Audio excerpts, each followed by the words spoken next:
So I just want to give a brief introduction about what we're seeing. The show's called Seeing Nature.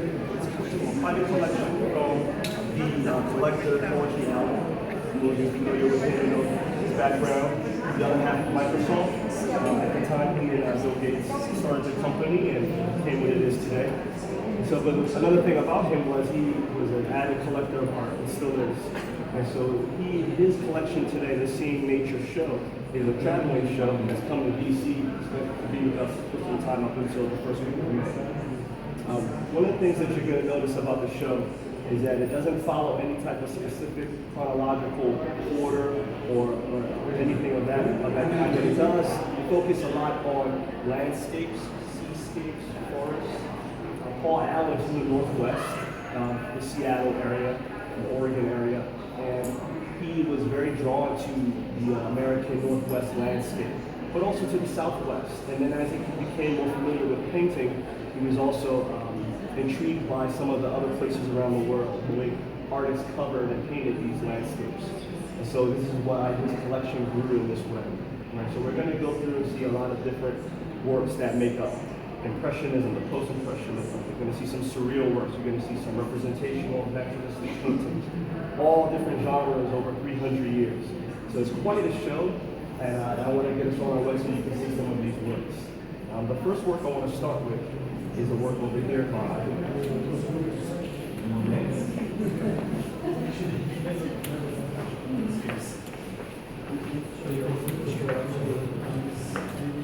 Oh yeah, but sure. So we're going to start with Claude Monet's painting, The Water.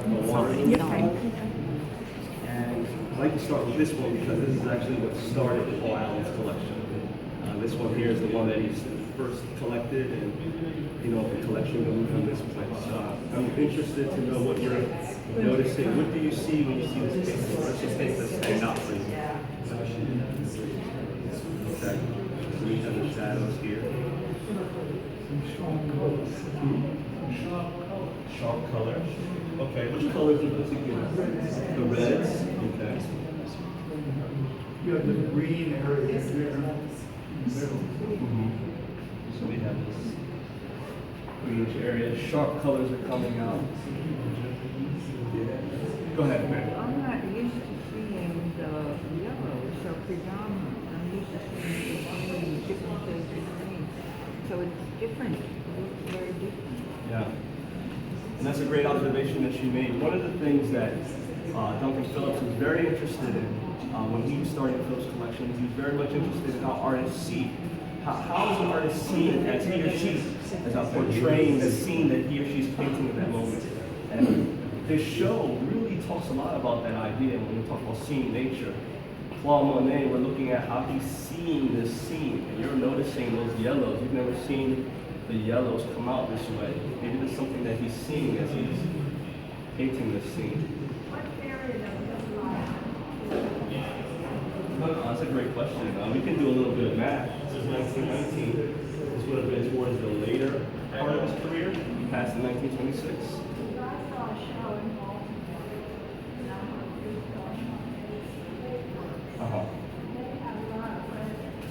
Yeah.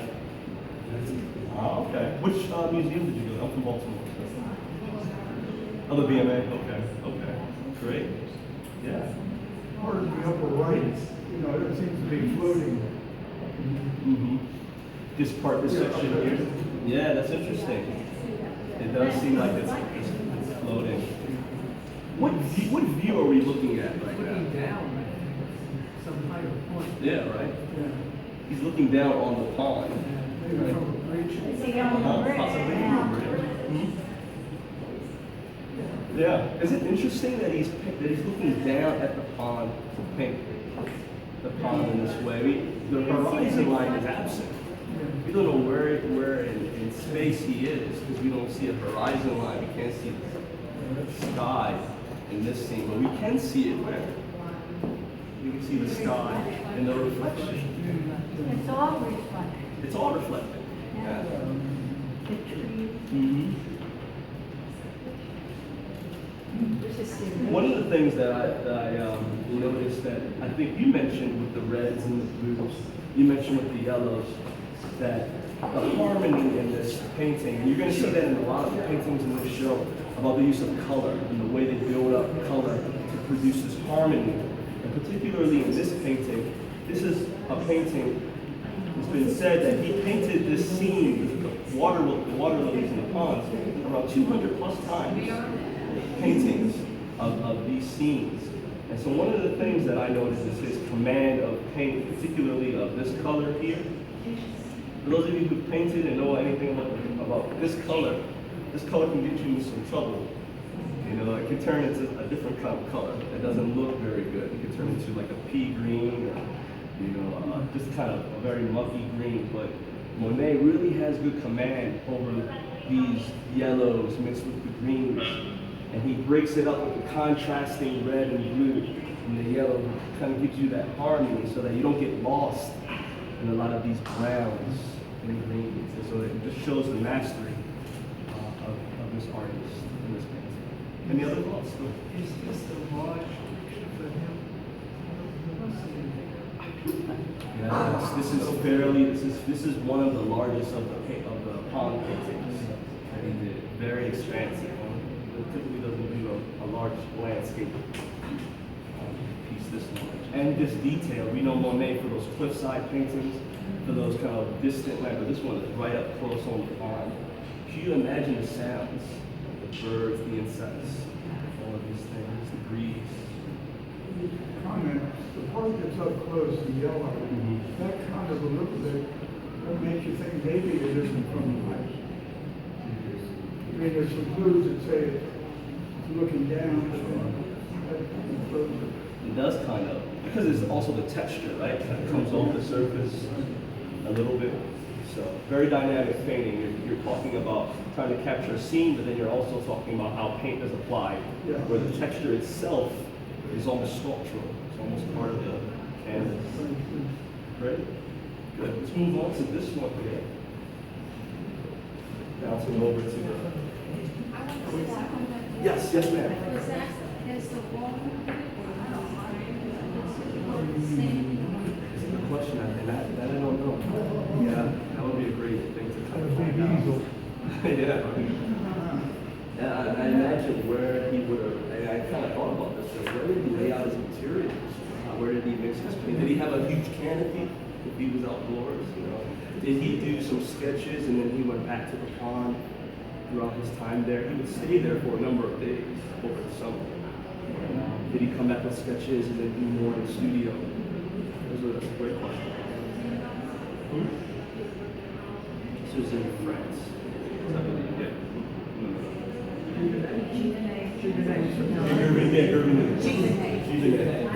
More than Paris. North of Paris. There you go.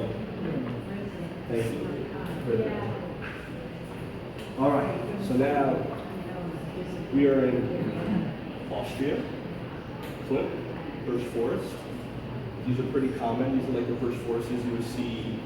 I don't know if they're. I'm Baltimore, so I'm not familiar with the Rock Creek Park area. I'm sure there's plenty of trees there that people go to see. But in my neck of the woods, there are plenty of forests where you see a lot of trees, a lot of creeks, a lot of parks. So this park that he went to was a common park, and right off of the, right along the beach area on the coastline. And Clint would spend a lot of time in these forests. He got the nickname of being kind of like a forest wanderer. That's what people would call him. Let's talk about this painting. What do we see? What do we notice? see where flowers?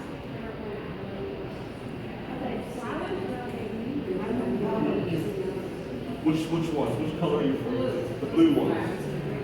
Mm-hmm. Yep. Yep. You want to see white birch forest in this You know. You do. They like the cold weather. Absolutely. Absolutely. Unless they're specifically planted for some reason. Then they die. Yeah, they don't make it. You're right. Absolutely right. Are they flowers? Are they flowers? Do we think they're flowers? They're flowers. Yeah. Clint is inviting us to see this forest the way he's seeing it. Imagine if we were with him. So if you were in forest, you go to, when you go to a forest that you enjoy, that you like to go to, what are some of the things that you see in the forest that you're familiar with? He would have been familiar with seeing this type of plant life, these birch trees. But what about how he's portrayed this painting? How is he applying paint here? How is he? He's giving us a particular look. Very close. Okay, very textural, right? So if you get up and close, you see. Yeah, each one is Yeah. A very deliberate application of paint. There are thousands of dabs of brush strokes in this painting. Anyone here who painted? Oil painting or any painting of any kind? Or any type of nail painting? Nail polish? That counts too. That counts coloring. There you go. Coloring wood. Anything, it all counts. It all counts. Yeah, coloring your hair. Yeah, it all counts. The idea is this meticulous effort. Anything that you have done where you have to apply something over and over is very meticulous. And to give it the variety that he's looking for, even in the finer areas in the distance in the forest. So it's just kind of go ahead. I'm saying, there's two main birch trees, and then the idea is the forest, so it's got these that catches your eye, and then you sort of, your eye goes over to that. 2 feet. It goes into that area. Yeah, absolutely. So, Yeah, it could be. that area right in there. Absolutely. That green area. By the base of the tree? Yeah. Not sure.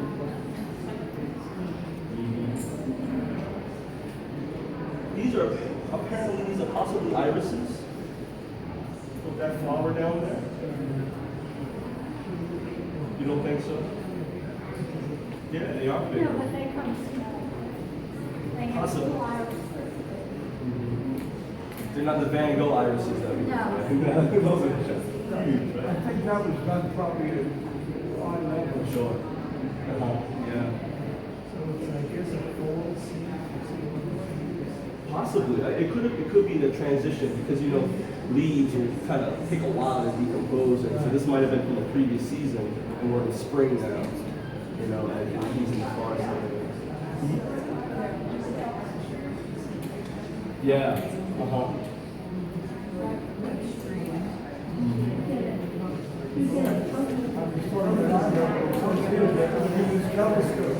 Yeah.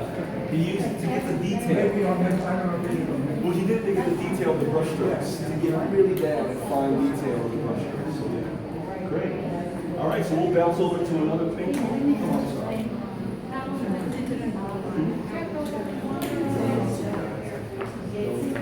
Probably a good one.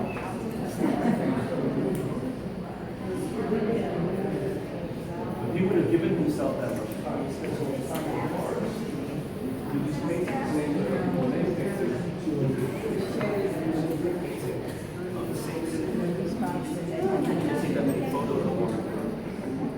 That whole painting. These all from the Bull Allen collection. They are. Oh, that's interesting. So we'll look at two paintings in this room. This painting here by the artist Canaletto, and then this is Bollier. But we'll start with this one here, and I want to ask you what are your first. So exacting, it looks like a photograph. Okay. Great. What about it makes you say it looks like a photograph?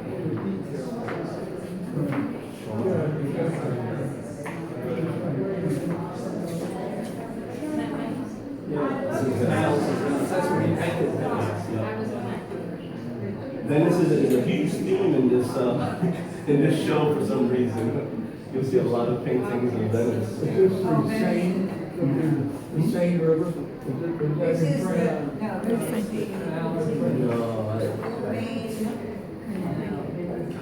Yeah. Yeah, but it is in the center. I'm not blanking, but Actually, I see it here. Grand Canal.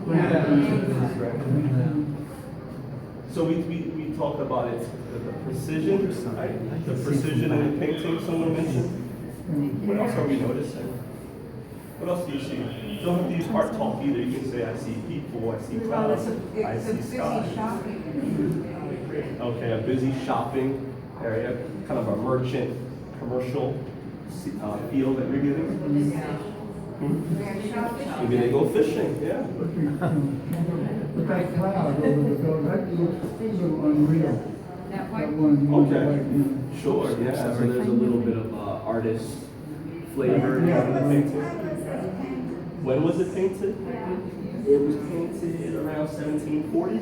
Right at the end of the 18th century. Before all the stuff that was back of that bridge. Yes. You don't see under the bridge that way. Not too much, yeah. One of the things to notice about this painting that you'll notice in all the paintings, many of the paintings in this collection, is the use of light.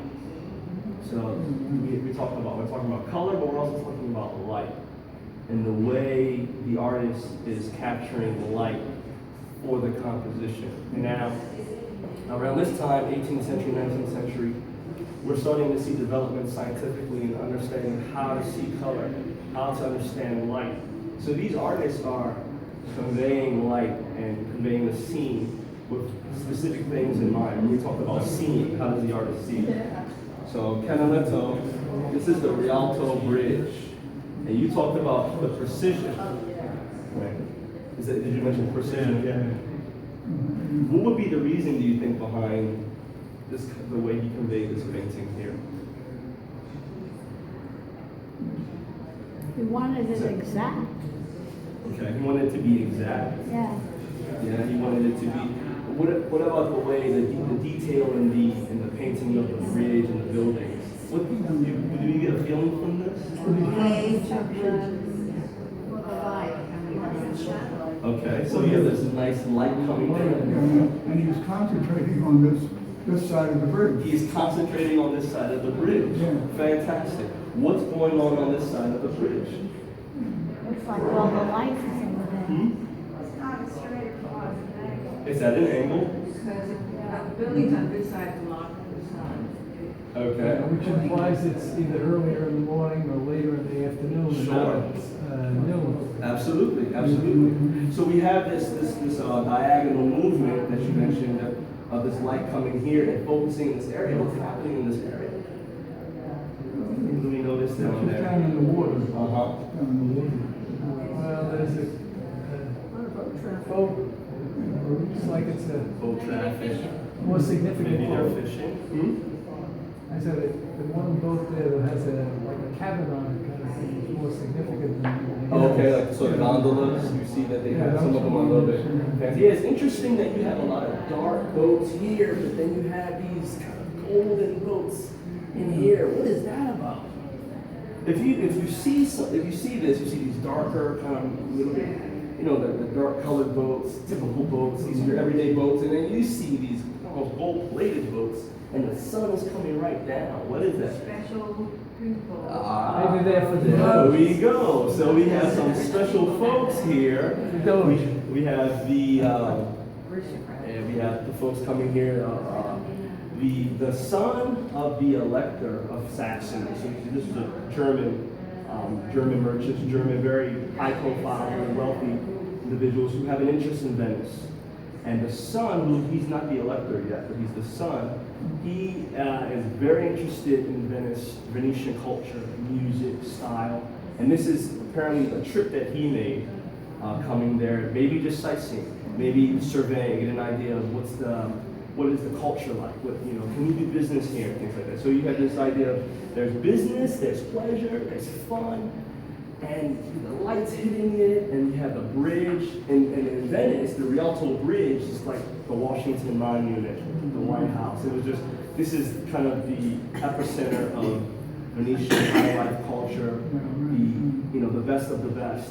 And so Canaletto is painting it in this way, and obviously this Canaletto paints it in such a way that he's very proud of his heritage. He's a native painter of this area, and so he's painting this in order to showcase this is what Venice is like. This would have been considered a souvenir painting. Can you imagine? A souvenir? I'll take this as a souvenir if someone gave it to me. But this would go over to Germany and all over other parts of Europe, and people would see this and say, wow. Advertisement. There you go. This is the place to visit. Yeah, but Peter, on Yes, the sir. other side, on the other side of the bridge, it's hard to make out the shadow and then there's all the light.